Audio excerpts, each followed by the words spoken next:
Bonjour, je suis Cédric de la société Isologique, une entreprise qui est spécialisée dans l'isolation et la rénovation écologique, et on est 7 personnes à travailler maintenant depuis 10 ans. Notre secteur géographique, c'est Métropole lyonnaise. Aujourd'hui, j'ai le plaisir de vous accueillir sur le chantier de notre nouvel atelier, où nous avons des bureaux et notre atelier de stockage. Pour ces raisons, on a besoin de faire de la thermique et du phonique entre la partie bureau et la partie atelier. Donc on a travaillé sur un sol chape sèche acoustique.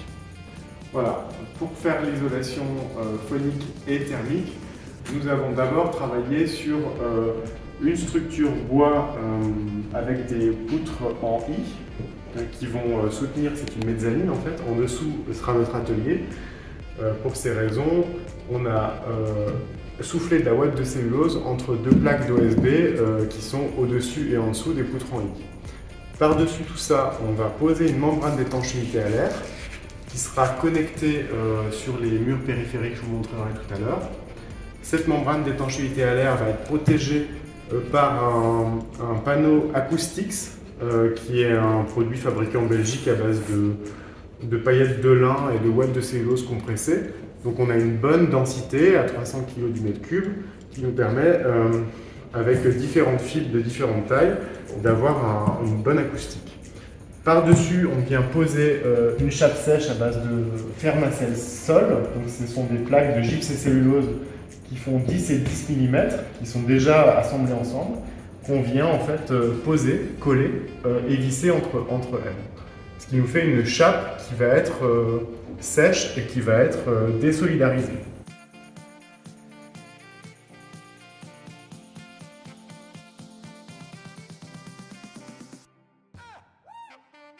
Ici, on a donc la membrane d'étanchéité à l'air qui va être percée par des systèmes techniques, soit de l'électricité, de la plomberie ou ici des arrivées d'air pour la double flux. Dans tous les cas, on va connecter un système de patch EPDM qui seront scotchés avec le scotch Bana qui va avec pour permettre de garantir l'étanchéité à l'air et si jamais on a besoin de pousser un peu la gaine dedans, qu'on n'arrache pas toute l'étanchéité à l'air. Ensuite, cette membrane elle va être collée sur la membrane d'étanchéité à l'air qui va être devant l'isolation du mur périphérique. Donc en fait, on a une connexion complète entre l'isolation du sol et l'isolation des murs périphériques.